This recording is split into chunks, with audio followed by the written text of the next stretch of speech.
We'll talk today about important subject.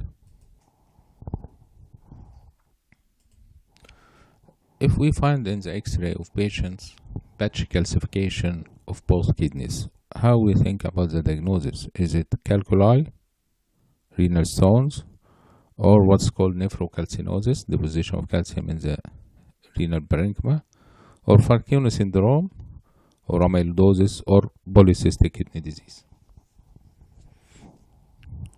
We reach diagnosis here as a case of nephrocalcinosis with patchy calcification of calcium over the kidney parenchyma. Here's the kidney, for example, and the calcium is deposited as patchy calcification, what's called nephrocalcinosis due to hypercalcemia. So the question now, what are causes is this hypercalcemia in this patient? The first two important causes of hypercalcemia which came in your mind if you find with incidental high calcium in the blood test is this patient could have hyperparathyroidism or he can have malignancy. And there are other causes of hypercalcemia, but these two are the most important and account for 90% or more of causes of hypercalcemia. Other causes of hypercalcemia which account for the 10% is increased ingestion of vitamin D or production of vitamin D by granulomatous tissues, which can occur in sarcoidosis. Or this patient can have a rare disease called familial hypocalciuric hypercalcemia, whereas increased reabsorption of calcium in the renal tubules. So while the patient has hypercalcemia in blood test, the calcium in the urine will be low. There are some drugs associated with hypercalcemia like lithium or thiazide diuretics. Immobilization of the patient leading to increased bone turnover and hypercalcemia, and can be found with disease of long-standing immobilization or Paget disease of bone, or increased intake of calcium in what's called milk alkali syndrome. Returning now to the most two important causes of hypercalcemia, which is hyperparathyroidism and malignancy. It's very rare to diagnose, for example, malignancy from presentation of hypercalcemia, because hypercalcemia is a late manifestation of malignancy, but should you discover it before presentation of malignancy itself is very low incidence. In hyperparathyroidism, we have three types of hyperparathyroidism. Primary hyperparathyroidism, there is usually single parathyroid adenoma, and rarely we can find hyperplasia or carcinoma. In secondary hyperparathyroidism, it is response to hypocalcemia. So the hyperparathyroid gland reactivated by the hypocalcemia to compensate for the calcium level to secrete more parathyroid hormone. In tertiary hyperparathyroidism, when this activation of parathyroid gland is long-standing, there will be autonomous parathyroid hyperplasia after this long-standing secondary hyperparathyroidism, and mostly you will find it in renal disease. So you will find plasma, calcium, and parathyroid hormone are both raised, and treatment in this condition will be parathyroidectomy. Before talking about the investigation, I would like to talk first about the clinical picture of patient with hypercalcemia. Mild hypercalcemia, which is when you find high calcium level but less than 3 millimol per liter. It's mild hypercalcemia, and mostly it is asymptomatic and discovered only while asking for routine blood test.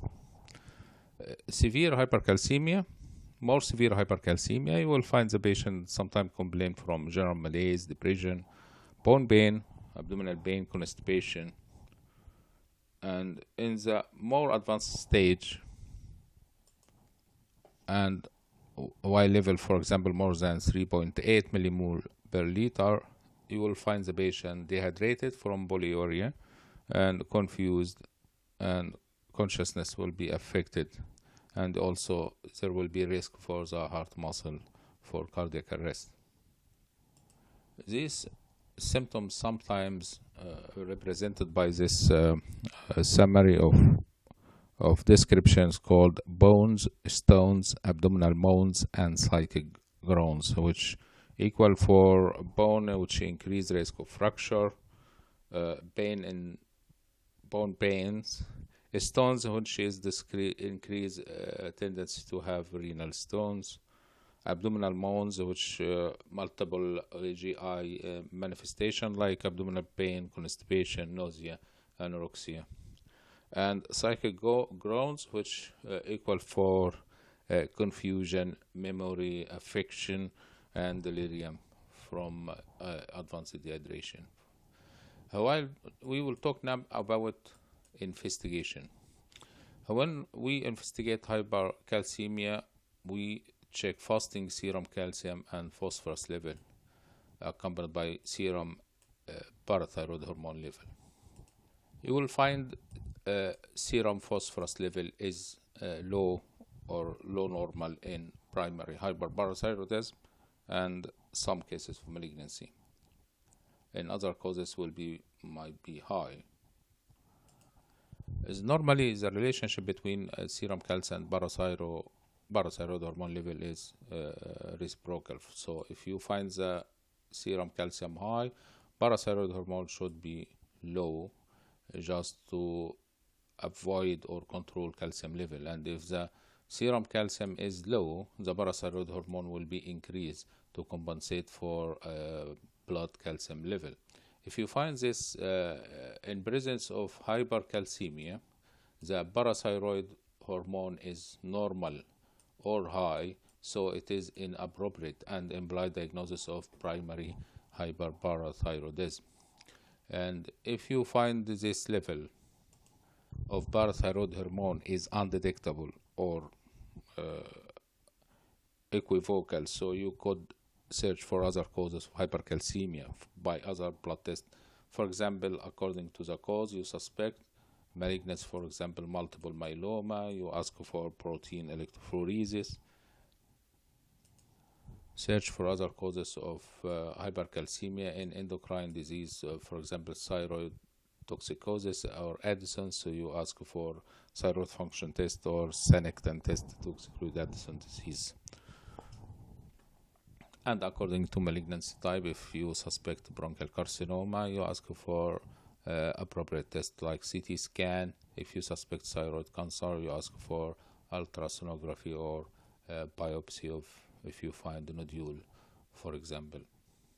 We talk now about the treatment of hypercalcemia. We start treatment by rehydration of the patient because high calcium level long time induce diuresis and dehydration of the patient. So the patient should receive normal saline at her volume. We can give him up to 4 to 6 liters of intravenous normal saline over the first 24 hours. And then we decrease it to about 3 to 4 liters for a few days or several days after, according to the clinical response of the patient and also assess of UND and kidney function. And after giving patient 2 liters of normal saline, we start giving him biphosphonate infusion or diuretic. If the patient is enough hydrated, we can try to give him furosemide, but we'll be cautious about use of furosemide because of the electrolyte disturbance. We give the patient biphosphonate in the form of pamidronate or zoledronate. For example, we can give him pamidronate infusion, 15 to 60 milligram as intravenous infusion in half liter of normal saline over 2 to 8 hours. What is the effect? They inhibit osteoclast, but it needs a few days to work, about 2 to 4 days, to have enough manifestation on the calcium level in the blood. So don't do calcium level after starting biphosphonate. In you need to repeat it after 3 to 4 days to see the effect. Other modalities of treatment, calcitonin. Calcitonin is a very rapid onset of action, wears off rapidly. It inhibits the action of osteoclast on bone. We can use corticosteroid in specific circumstances, like myeloma, lymphoma, breast cancer, sarcoidosis, and vitamin D intoxication is well-known target in therapy. If the patient is severe hypercalcemia and deteriorated renal function is very declined, and biphosphonate, it will be take few days to work. We can try and manage doing dialysis temporary to overcome this hypercalcemia. This is other source of modalities for treatment we can think about while treating severe hypercalcemia. But the most important two modalities in treatment is the normal saline in high volume and biphosphonate by infusion in severe cases. And hope you all the best.